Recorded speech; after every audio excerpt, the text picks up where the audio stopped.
What's up, everybody, and welcome back to the Dustin and Tanya podcast. We're so happy to be here today. I'm your host, Dustin, and this is my wife, Tanya. Hi, guys. Welcome back. And we are excited to talk to you guys today. We got these shirts on. Yeah, we're matchy-matchy, kind of. Yeah, mine's kind of sweaty. But yours is sweaty. Yeah, but we're matchy-matchy. And there's a reason for that. Yes. For the last it's actually 14 weeks, but for the last 12 weeks, we went through a study, I want to call it, at church. It's called Freedom. And that's why I should say freedom. It's pretty easy to figure out. It's probably going to be the name of this podcast. So by now you're starting to put some things together here. Yes. But what is freedom? What is it about? And ultimately we have this whole ceremony this weekend. And so we just wanted to share what it was, what we kind of got from it, what our biggest takeaways were and stuff like that, and how using the resources of your church, using the resources of your community, using the resources of social media and the networks that you're a part of and things like that. We just want to share some of the things that we've been doing that have ultimately helped us get to where we are today. Yeah, for sure. So like Dustin said, it was a 12-week study that we decided when we moved to Frisco and we got plugged into the church. One of the courses that they had was this 12-week freedom class. And so we immediately plugged into it, and basically it divides up so men and women are separated in the classes, because there's things that you talk about that are things that you've gone through in your life and past experiences that maybe could have been traumatic or whatnot, and you just kind of want to create a safe space for people to open up and to work through the things that they have dealt with. And so I met with my group every Tuesday evening at 6:30 p.m. It was usually about a 2-hour ordeal, and we would dive into this book that they gave you, and you just start doing work through it. Yeah, and for me, I when we got saved, I got saved last September, you got saved last May. Yes. But ultimately, last September, we both got baptized on a Sunday morning. Mm-hmm. And from then, we have done everything we could to run with God, have a closer connection with God, a better understanding of God, be connected to the church, be plugged into the resources, do everything that we possibly could to be a part of and be better.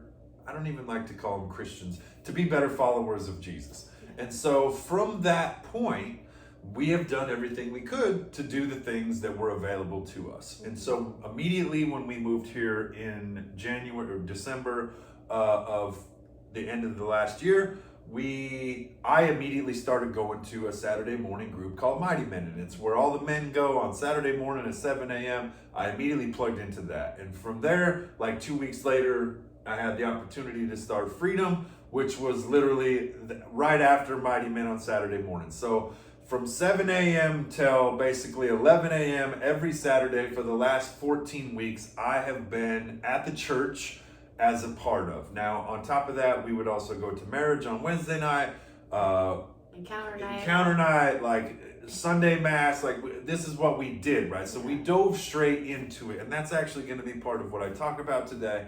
But ultimately, we took advantage of the resources that were made available to us, and we signed up for the things that made sense for us, right? Yeah. And so for us, freedom was something that we wanted to be a part of, and it was something that maybe we could get some things from. Mm-hmm. And so we signed up and we went straight for it. Yeah. And in freedom, we learned about the tree of knowledge of good and evil and the tree of life. The tree of life is basically the tree that walking with God wants you to be in, and the tree of knowledge of good and evil is kind of the tree that the devil wants to drag you over to. So imagine the story of Adam and Eve. Ultimately, Eve eats this piece of fruit, and you can think of it as fruit. You can think of it, but ultimately she got knowledge about things that they were not supposed to know, right? And so they were in the tree of good and evil, and ultimately they all of a sudden knew that they were naked. And they knew that something they had shame already. And so when God came looking for them, he knew that something was wrong because they were hiding. And how did you know this? So ultimately they took in information that they weren't supposed to know, right?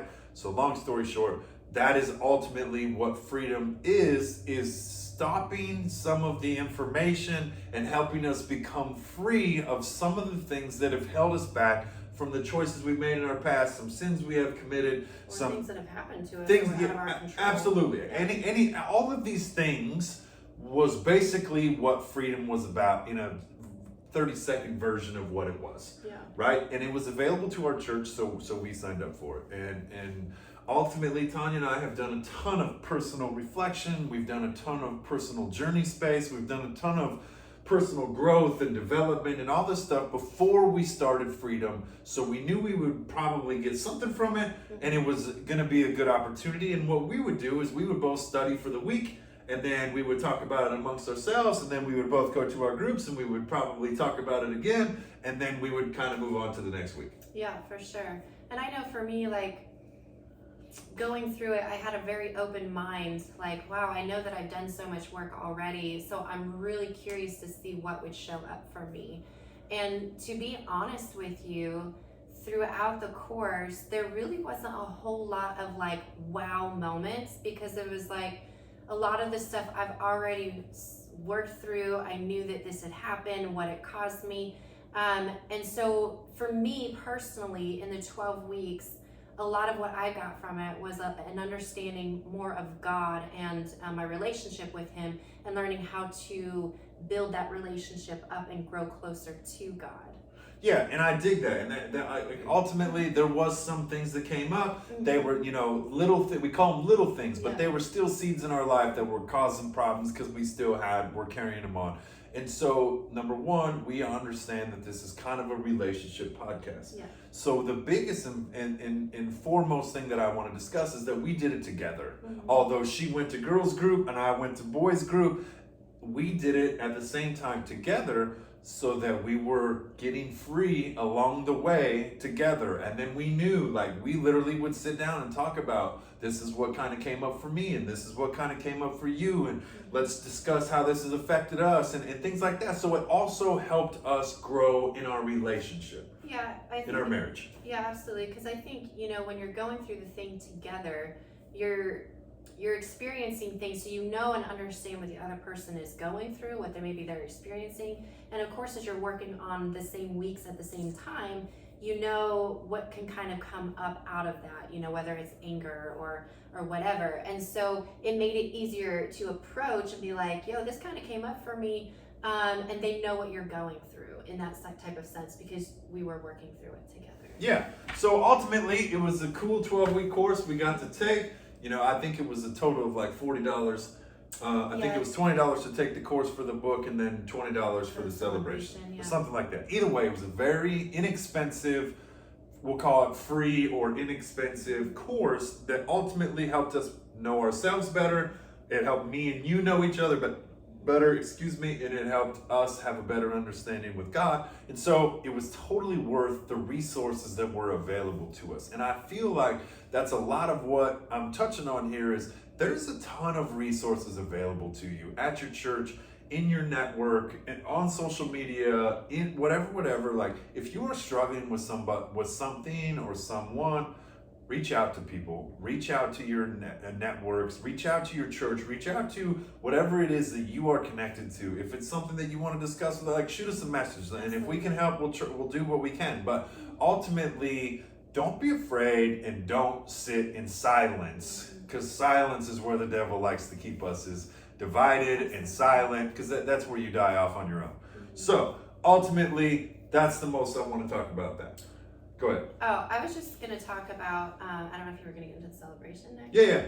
Okay. So, the celebration portion. So we worked all these, portions through the 12 weeks, and, started working through stuff, opening our eyes more to things that, could be things that we've dealt with. And, I had mentioned how in the 12 weeks, I didn't really feel like a whole lot came up for me. But when we came to the celebration, and I'm not going to talk much about the celebration itself, but I just want to say that was when it was more of a opening for me. And it was like, wow, there's these things that I knew that have happened, but they're still popping up. So it's not something I've completely released yet, although I felt like I've worked through it. it's not something that I completely release because it's still showing up for me. And so it was an opportunity for me to recognize that and completely set that free. And I think that was the most beautiful moment for me, was that these 12 weeks were incredible to get to know, but the celebration itself was the icing on the cake for me, because that was the moment that I actually was like, I understand this fully now.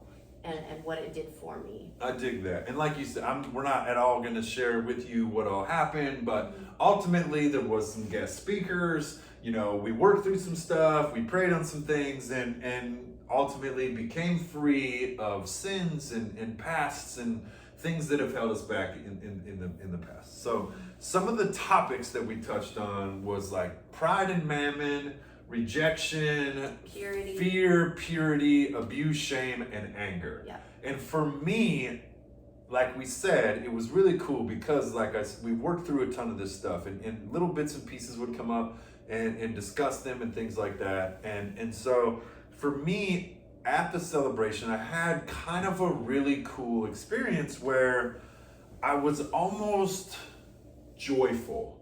I was almost smiling. I was almost at peace with who I was, the sins that I've committed, the things that I've been through, the parents and the growing up and this didn't happen for me and this was a whatever. And for me, it was like I have worked so hard to work on myself and work with God and ask for forgiveness and prayer and all these things, that as these situations popped up over the celebration, it was like, honestly, like nothing really sticks out for me. You know, like I honestly just want to be prayed for and kind of continue on listening and feeling whatever needs to come up or boil up to the surface. So for me, it was like really, really cool because it was seeing just how far we have come, seeing just how much stuff we have worked through, and seeing the other side of where like I now understand what anger was in my life. Yeah. I now understand the shame and guilt I carried from an abortion and from, treating you poorly in certain areas of our lives and feeling rejected at a young age and things like that. Like I now understood that like that was causing me some of the things throughout my life that ultimately turned me into who I am today. Yeah, absolutely. And I would say the exact same thing. I remember rejection coming up, and it was like, wow, there's these moments that I understand now, like why I turned to felt depression and all these things because of some things that happened where I had felt rejected in my life, and I didn't understand that was actually a point of rejection that I felt. Yeah. And so, yeah, I'm with you. I think that a lot of it was just like seeing it and being like, now that makes sense of where I'm at, and to have that peace. Yeah. Feeling like, wow, we've come a long way. Right. And to truly feel that peace and that freedom from it. And hear me, I want to say we are not perfect. Oh, there was definitely stuff that was coming up. I was a bawling mess on the second day. I was like, oh, I don't know why I'm just crying, but yeah. it was very emotional. Yeah, and like I said, it was not that we were perfect. It was just like certain things, there wasn't a ton of real big heavy stuff that was coming on to us. Yeah. as we had worked through a lot of stuff previously. So one thing that really stuck out for me was when it came to anger, and you kind of wait and see what comes up for you, so to speak. So as anger came up, I remember literally just smiling, and she's smiling because she knows for much of my life, anger ran my life. Anger ran my life for a long part of my life. And I like to look at it as like my body was fueled by anger. Like some people drink energy drinks or coffee, like I was fueled by anger. And I mean that like from the biggest sense of the word. And I never knew how to describe it. I never knew how to tell people what I felt on the inside. I never knew how to share what was going on. Like I never wanted to say the things that I said. I never wanted to do the things that I did. But once I had said and done them, like once the lid had popped off, once the pressure cooker had reached its max capacity, it was all hell broke loose. And I mean that. Like there was times that I was upset, There was times that I was mad, and then there was times that the flip switched. And when the flip switched, there was not a lot, and I honestly can say there was not a lot I could do once the flip switched. And sometimes it took hours, sometimes it took milliseconds.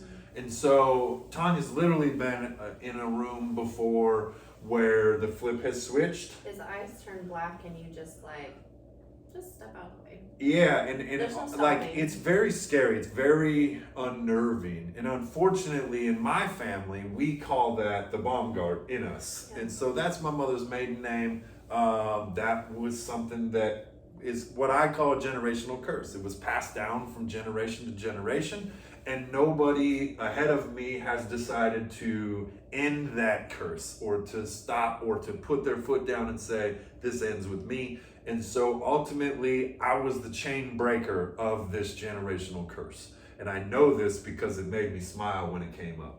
So I am going through all this, and it's all like coming to me and like understanding. At one point, I remember I had a TV in our garage, and it fell onto my Durango, which was my vehicle at the time, and it literally put an $800 dent into the fender of my Durango. Now I remember going outside and seeing what had happened, and Tanya had ran to the store to get candy for Halloween. Yeah, it was Halloween night and I came home. And we had been together like 6 months. It was 6 months. I think I had just asked you to marry me. I think so. Yeah. Yeah, you did. And You did. so Yeah. we're like real fresh in our relationship, and she has not. Yeah, you had already seen this side of me one time at the bar. Yeah. And so this TV fell onto my truck, and I grabbed that by the cord. And I'm telling you, when the flip switched, there was not a lot that I could do. I stood in the driveway for probably 30 minutes, picking the TV up and slamming it onto the concrete and kicking it and beating on. I literally went and got a hammer, and I was smashing this TV into pieces, and my blood was boiling. I mean, I could taste blood in my mouth. I was smashing this TV relentlessly, just destroying it. And in the meantime, she had come home. Yeah, I came home and saw it, and I was just like, I'm not even gonna ask. I'm just gonna go in the house. He'll come and talk to me when he's done, and I'm just gonna leave it at that. Yeah. And I remember I heard silence, and I went to the porch and I peeked outside, and you were sitting on the table at the table, and I was like, "You good?" Yeah, and I was smoking a cigarette, like, yeah. and that was when like the boiling of my blood had finally stopped, and it like once it was gone, then it was like that huge dopamine release where it was like almost just exhausting, right? And so I remember having instances like that my whole life, like being so mad, and people be like, "Why are you so mad?" And literally my answer is, I don't know. Like, this is just who I am. Yeah.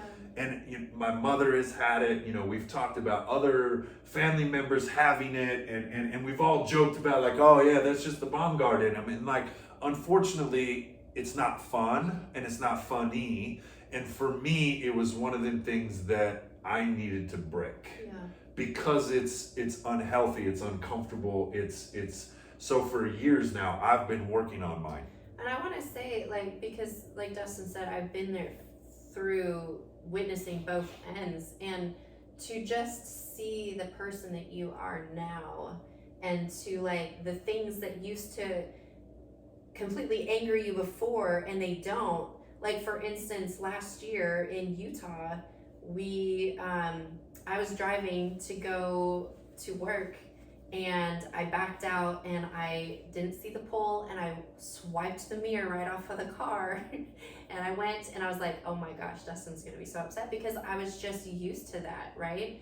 And so I get there and I'm crying and I'm telling him, like, I just broke the mirror, and he's like, so?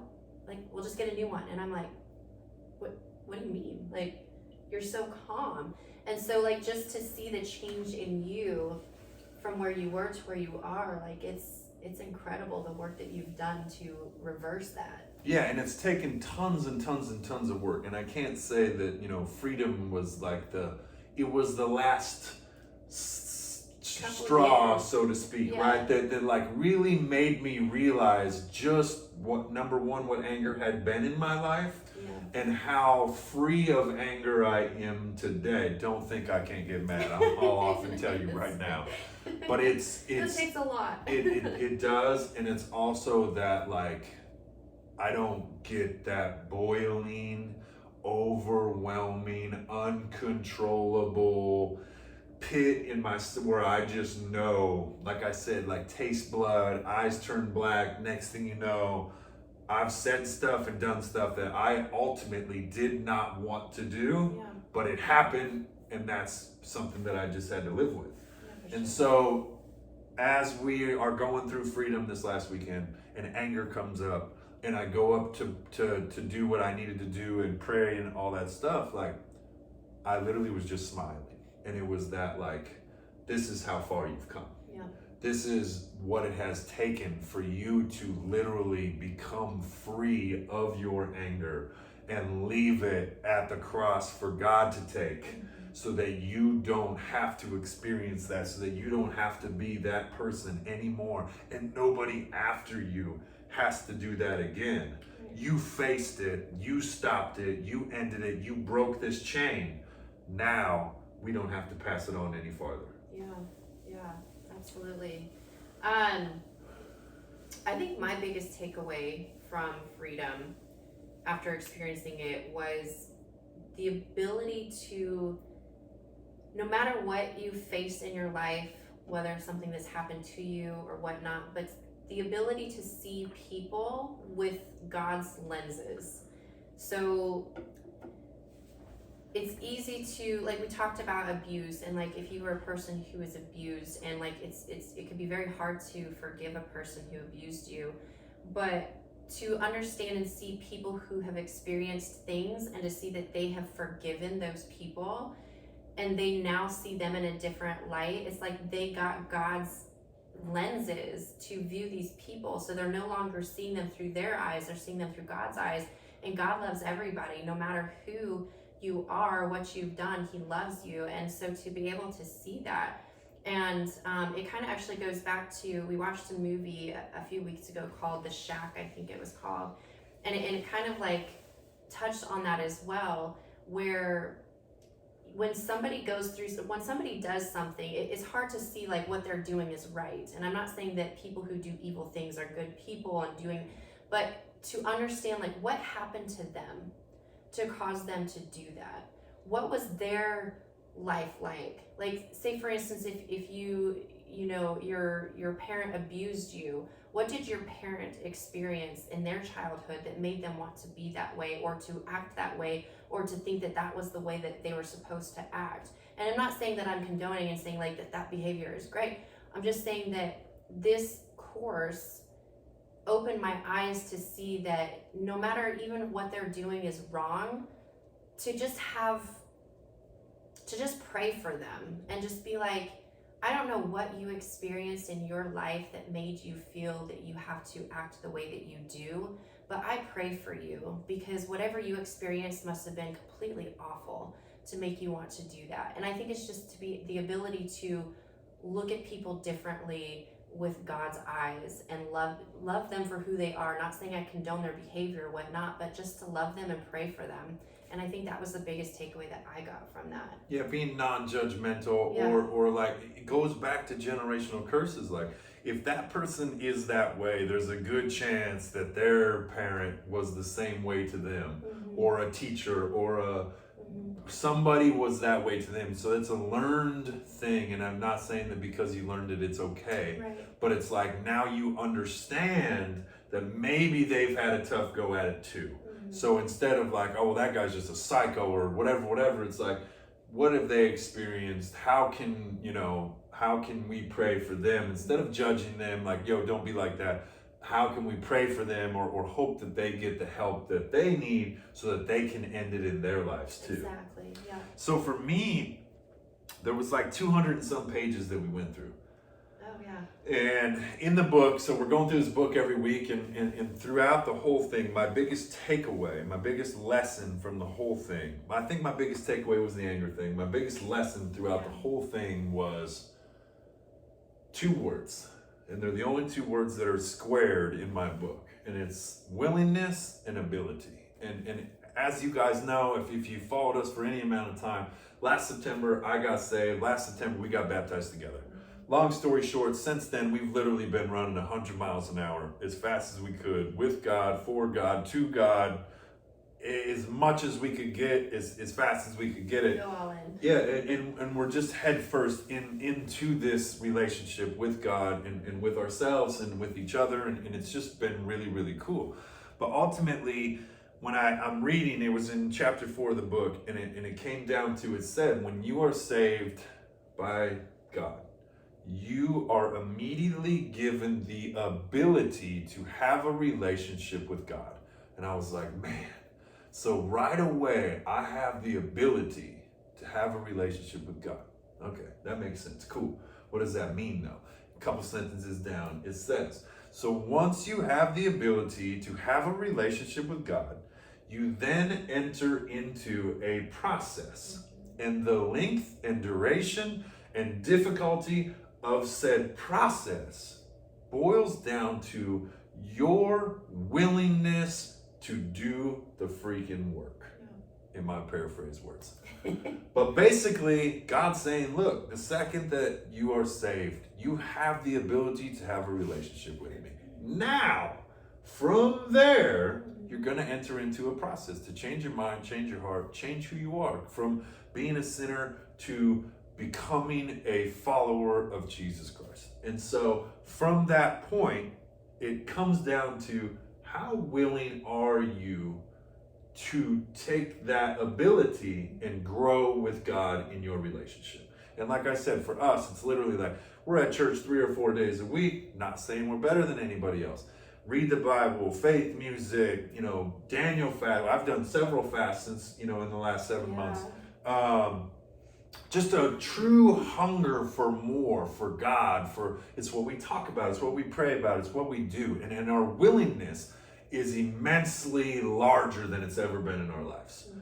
And our connection with God is immensely larger than it's ever been in our lives. Yeah. And so when he gave us that ability and we added in our willingness, our relationship grew immensely. Absolutely. That's what I can say. Mm-hmm. And we've had people say, like, well, I've been doing this for 17 years and I've never had anything like that. And all I can think of, you gave them the ability. Mm-hmm. How willing have you been to have that relationship? I don't have the answer. Right. I just know that willingness and ability were the two words that stuck out to me, and they made perfect sense when it comes to the relationship that I have today with you, with me, because I take that willingness everywhere. I was just going to say, like, we're talking about, freedom, but this is a relationship podcast. So the willingness goes not just for the willingness to have a relationship with God, but how is your willingness to have a relationship with your spouse? And what is your willingness to put in the effort to make that marriage work and to grow that marriage and to make it better every single day? And like, I remember when we got married, and I'm sure they talk about it everywhere, but like the deposit box, right? You should always be depositing into it. So how willing are you? Like, how often are you depositing into your relationship? What is your willingness to continue to put deposits in there every single day to help that relationship grow and flourish? Yeah, and ultimately, like, we got a few areas of our lives that we deem matters most to us. And it really, like, how willing are you to not eat all the foods that you want all the time, to have a healthy body? How willing are you to exercise every day? How willing are you to put money aside into savings? How willing are you to, and really when it comes down to it, your ability to have a relationship with God, your ability to succeed, your ability to have a relationship with you, your ability to succeed in life as a whole comes down to your willingness to do the freaking work. Absolutely. That's so good. Well, guys, we thought. But anyway, just to kind of wrap it up, you guys, like, honestly, freedom was a really great course for us. And it really, as we spoke about, it opened up a lot of things for us, helped us understand some things, and ultimately grow our relationship even deeper with God. and with each other. Absolutely. And I really think that, maybe your church doesn't put on a 12-week freedom course, but I'm sure that there are other resources out there. Or like Dustin said, check your community, check YouTube, online. man, there's so much stuff on YouTube There and is social so media. much information. And so if you're willing to look for ways to improve or whatever it is that you're trying to do, or to grow in certain areas, or to whatever it is, there is so much resources out there, guys, and you just have to be willing to look for it. And there's something that you can find for anything. Yeah, absolutely. And like, I'll be honest, like we've been to AA and NA, like I've struggled with addiction and things like that. Like even them were good programs. They helped you to develop into a better person, and ultimately like self-development and willingness and ability all comes down to you doing the work to get free from the things that are ultimately holding you back, either from your past or your present, or possibly into your future if you continue to do the same things you've always done. So with that, we highly suggest that you look for resources that are available to you. I know this one was a gold mine for us. I'm sure there's stuff all over out there for you, but ultimately get plugged in, see what's out there, learn to and be willing to develop yourself, develop your relationship with God, and just see how fruitful your life can become. Absolutely. So with that, guys, thank you so much for listening and watching this episode. If there's anything that you want to see in the near future, put it in the comments below, and we will also tag our socials as well, so you can follow us there. That's right. With that, we appreciate you guys. Catch you on the next one.